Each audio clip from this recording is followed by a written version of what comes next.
I don't need your permission to live, she screamed, her face red, eyes wild with anger.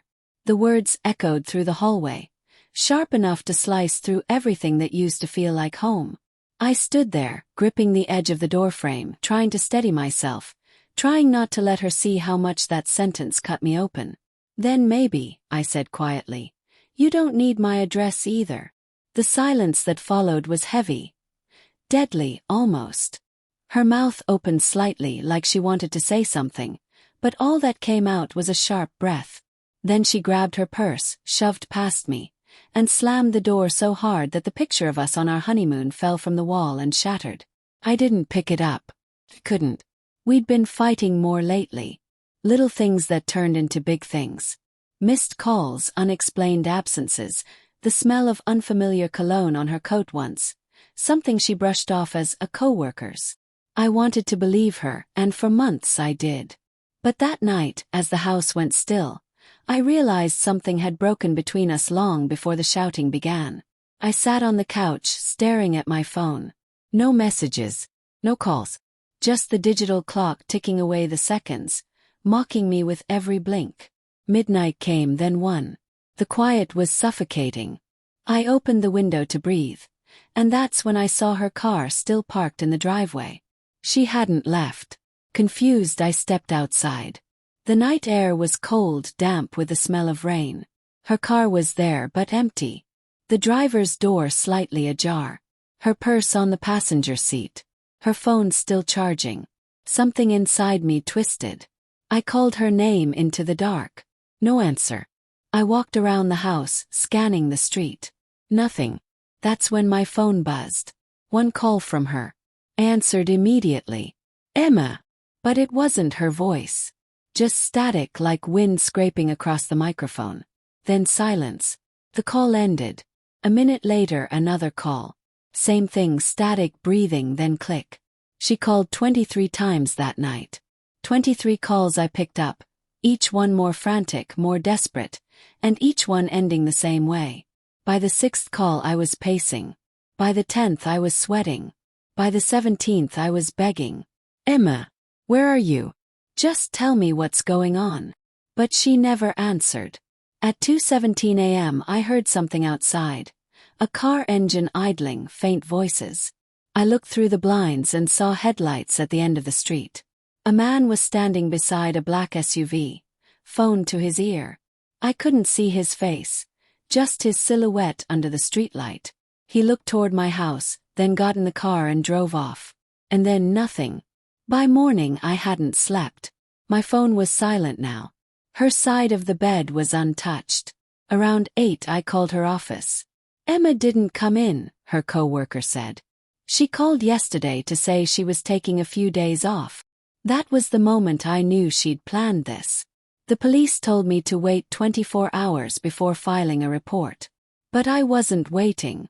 I drove around town, checking places she liked. The coffee shop, the park, the hotel near her office where she used to meet clients. Nothing. It was like she'd vanished. By noon I went through her phone, still plugged into the car. The last message she sent was to an unsaved number. Meet me after work. He doesn't know. I stared at the screen until my vision blurred. He doesn't know. I scrolled through her recent calls. One number appeared over and over again. The same one that texted her. I copied it and searched it online. No results. Called it. Straight to voicemail. By the time I got home, exhaustion had settled into my bones.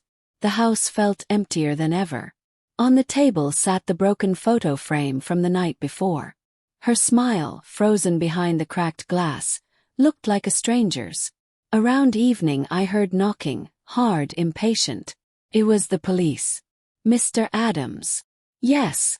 They exchanged a glance before one of them said, "We found your wife's car downtown early this morning." There was a struggle. My throat closed. Is she? She's alive, he said quickly. She's shaken but physically unharmed. She's at the hospital. I didn't even grab my coat.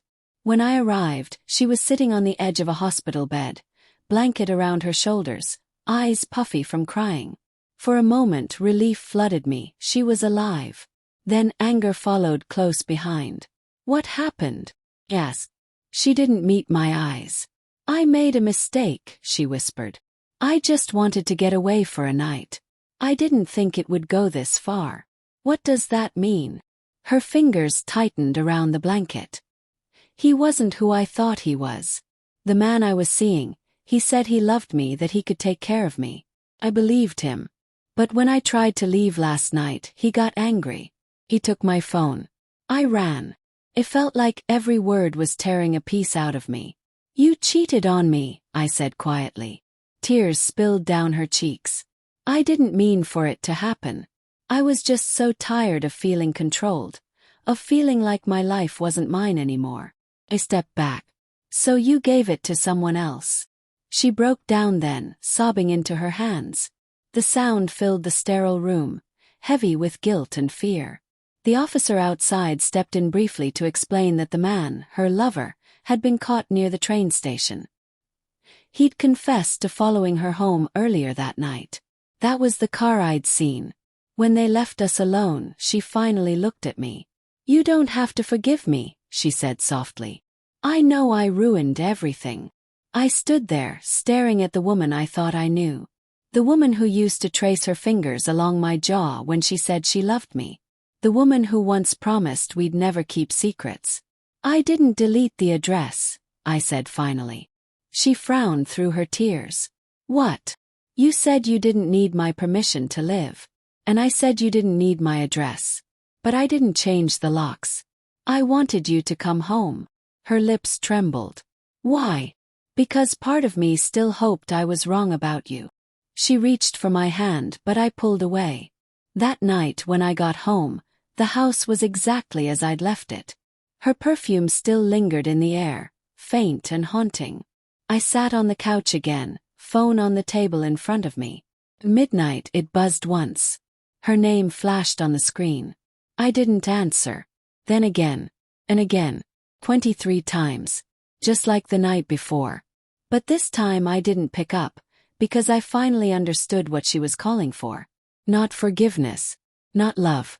Just a place to hide from the mess she'd made. And for once, I didn't give her what she wanted.